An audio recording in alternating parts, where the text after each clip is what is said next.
जय निखिलेश्वर, जय महाकाल, जय महाकाल, जय गुरुदेव, नमो नारायण। तो सबसे ज्यादा सबसे अधिक पूछे जाने वाले प्रश्न में से एक प्रश्न मैं आपसे जानना चाहता हूँ, उसका जवाब आप दे और इसके माध्यम से जो भी सब्सक्राइबर इस चीज को जानना चाहते थे उसे इस वीडियो को आप पूरा देखें, आपको जानकारी प्राप्त होगा। और वह सवाल यह है कि गुरु मंत्र अनुष्ठान कैसे करें। आज जो नए नए लड़के लोग जो दीक्षा ले रहे हैं या जो गुरु मंत्र अनुष्ठान नहीं किए हैं या कहीं से भी उन्हें मालूम चलता है तो उनके मन में जिज्ञासा बनता है कि गुरु मंत्र अनुष्ठान हम करें और वो करना चाहते हैं। सारे वीडियो मैंने पहले भी ऑलरेडी गुरु मंत्र अनुष्ठान के बारे में आप लोगों को बताया है, लेकिन कुछ विशेष आपके भी माध्यम से कुछ अगर गुरु मंत्र अनुष्ठान के बारे में कुछ आप बताएं हम लोग। देखिए, गुरु मंत्र अनुष्ठान पहले तो गुरु पूजन पहले विधि विधान से होना चाहिए। और गुरु पूजन जो है गुरुदेव ने कई विधियां बताया है और उन विधियों के माध्यम से बारी बारी से आप गुरु पूजन करिए। और अनुष्ठान रूप में जब इसको करते हैं तो मेन मूल रूप में जो है गुरु मंत्र ही है। गुरु मंत्र को कैसे करना है, कैसे एकाग्रचित मन से जो है जब तक नहीं करेंगे, अब मन कहीं और भटक रहा है, हम माला जप रहे हैं, ओम परदत्वाय नारायण ओम परदत्वाय नारायण जल्दी जल्दी बक रहे हैं, तो इससे नहीं मंत्र सिद्ध होगा या गुरु आपके अंदर वो धारण नहीं होगा।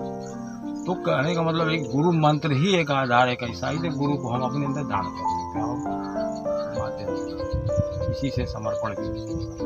तो कहने का मतलब ये कि जब भी गुरु मंत्र करें तो एक ही माला करें, लेकिन पूर्ण रूप से एकाग्रचित मन से एकदम इधर उधर मन इधर उधर भटकना नहीं चाहिए, पूरी एकाग्रता के साथ तब जाकर के वो गुरु मंत्र आपका जो है गुरु मंत्र तब जाकर के गुरु मंत्र सिद्ध हो पाए। और गुरु मंत्र को सिद्ध क्या करेंगे, गुरु को ही धारण करने की क्रिया है ये, और इसे सब कुछ प्राप्त हो जाता है। गुरु के चरणों में समर्पण हो जाता है तो सब कुछ प्राप्त हो जाता है। तो हमारा कहने का मतलब है कि गुरु मंत्र को आप जो है जब भी करें तो इसके लिए पहले तो अभ्यास करें त्राटक, आज्ञा चक्र को सक्रिय करें और आज्ञा चक्र पर गुरु देव का चित्र का ध्यान करते हुए और इस गुरु मंत्र को जब करेंगे पूर्ण रूप या कोई भी मंत्र हो, अगर इस विधि से अगर उसका अनुष्ठान या मंत्र जब करते हैं तो निश्चित है कि सफलता जरूर प्राप्त होती है और उसका जीवन धन्य हो जाता है। और बहुत सारे साधकों का ये भी सवाल है कि तांत्रिक बाधा को किस प्रकार से दूर रखा जाए। देखिए, तांत्रिक बाधा के लिए तो बहुत सी क्रिया है और तांत्रिक बाधा तो देखिए होता क्यों है कि हम आज के युग में न हमारे पास कोई साधना है, न कोई गुरु है, न कोई रास्ता है, न कोई इष्ट है, तो ये छोटे मोटे तांत्रिक जो है छोटी मोटी नज़र, ये दोस्त, ये सब मनुष्य को लग ही जाता है। ये बिना वजह का लग जाता है, वैसे भी लग जाता है। और शत्रुता में भी लोग जो है इस तरह का प्रयोग करते हैं, तो सब जगह चल रहा है। तो गुरुदेव ने भी कहा था कि आने वाला समय ये तंत्र देख रहे हैं, तो तंत्र प्रयोग किसके ऊपर होता है या किसके ऊपर प्रभावी ज़्यादा होता है, जो आदमी आंतरिक रूप से कमजोर है, जिसके पास साधना नहीं है, ऊर्जा नहीं है, शक्ति नहीं है।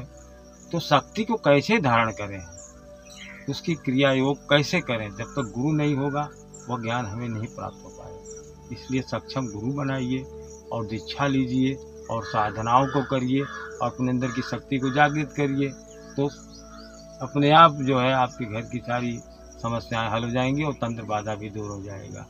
तो और दूसरी चीज़ स्वर विज्ञान के माध्यम से जो है भी तंत्र बाधा दूर हो सकती है।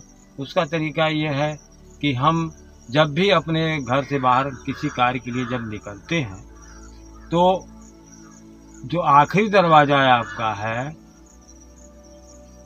नाड़ी को चेक करें, पीला पिंगला दोनों नाड़ी को चेक करें, तीनों नाड़ी को चेक करें। कि चेक करने के बाद देखें कि कौन सी नाड़ी चल रही है। अगर हमारी बाएं नाड़ी चल रही तो बायां पैर निकालते हुए हम अपने उस कार्य में चले जाएं बाहर, और जब दाहिना नाड़ी अगर चल रही है तो वो पैर को आगे बढ़ाते हुए कार्य में अपने लग जाए। तो इससे क्या होगा कि आपका कार्य भी सफल होगा। और फिर जब वापस आप आते हैं घर में, कोई भी सदस्य, अगर 10 सदस्य हैं, 10 सदस्य आते हुए अगर ये चेक कर रहा है कि हमारी कौन सी नाड़ी चल रही है, तो अगर सूर्य नाड़ी चले, हमेशा सूर्य नाड़ी में घर में प्रवेश करें, तो मैं समझता हूँ कि सारी नेगेटिव ऊर्जा धीरे धीरे घर की समाप्त हो जाएगी और सारे तंत्र बाधा कट जाएगी। और इसका कोई जो है काट नहीं है। इस यौगिक क्रिया का, ईश्वर विद्या का, स्वर शास्त्र का जो शिव ने पार्वती को बताया था, वह ज्ञान आज भी एकदम प्रैक्टिकल ज्ञान है। इससे सफलता मिलती ही मिलती है, 100% मिलती है। और एक जैसे कि साधक पूछना चाह रहे थे, हाँ, उनका दिनचर्या कैसा होना चाहिए, उस बारे में कुछ हमें। पहली बात तो साधक को एक नियमबद्ध तरीके से प्रकृति के नियम से जुड़ने का प्रयास करना चाहिए। कोई ऐसा कार्य नहीं करना चाहिए जो प्रकृति के खिलाफ है, जो अप्राकृतिक कार्य है। ऐसे कार्यों से बचना चाहिए। जितने भी कार्य हैं जी, जितने भी कार्य हैं, काम, क्रोध, लोभ, मोह, ये सब जितने भी हैं, इस पर नियंत्रण होना चाहिए। क्योंकि जब तक आप इस पर नियंत्रण नहीं करेंगे, तब तक आपको इस एक साधक को साधना में सफलता नहीं मिलेगी। छल, कपट, चोरी, बेईमानी, ये सब भी बंद करना पड़ेगा आप इसको, क्योंकि ये सब सारे कार्य अप्राकृतिक हैं, प्रकृति के खिलाफ ये सब है। इसीलिए हमें वह दुख उठाना पड़ता है, हम कर्मों का दोष जरूर लगने लगता है। तो इससे बचने के लिए साधक को एक एक पल, एक एक क्षण बहुत ही कीमती है। उसको एक एक कदम बढ़ाना है तो सोच समझ के बढ़ाना है, कहीं हमसे गलती तो नहीं हो रही है, कोई नुकसान तो नहीं हो रहा। दूसरी चीज ये है कि ब्रह्मचर्य साधक के लिए सबसे बड़ा विषय है। ब्रह्मचर्य, ब्रह्मचर्य का मतलब ये नहीं होता है कि आप हमारे अंदर वासना जाग रही है, हम उसको रोकने का प्रयास कर रहे हैं, हम रोक रहे हैं, दवा खा रहे हैं, ये कर रहे हैं, वो कर रहे हैं, डॉक्टर के पास जा रहे हैं, तमाम योग क्रिया कर रहे हैं, लेकिन नहीं, इसका रूपांतरण कैसे होगा जब तक आप जो है अपनी ऊर्जा का रूपांतरण नहीं करेंगे। क्योंकि काम शक्ति सबके अंदर है, वो सबके अंदर वो जागृत होती है और वो जागरण होना भी जरूरी है। लेकिन क्या है कि अगर उसका रूपांतरण कर लिया जाए किसी सक्षम गुरु के माध्यम से, क्रिया योग के माध्यम से, शक्तिपात के माध्यम से, दीक्षा के माध्यम से, हम जो है अपने उस ऊर्ध्वगमन क्रिया के द्वारा हम उस ऊर्जा का रूपांतरण करके हम ब्रह्मचर्य अपने आप सज जाएगा, हमें कोई परेशानी नहीं होगी और हमेशा जो है वो अद्भुत गति से आगे अब कुंडली भी जागृत होती है, आयक हो जाता है, तो बहुत जल्द ही उसमें सफलता मिलती है। वो साधक उस सारी चीज़ों को प्राप्त कर लेता है जो उसका मतलब इच्छा है कि हमें ये प्राप्त। और कुंडली जागृत करने में क्या भस्त्रिका सहायक हो सकता है? देखिए, भस्त्रिका तो पहली बात ये है कि शरीर के अंदर कोई रोग ना हो।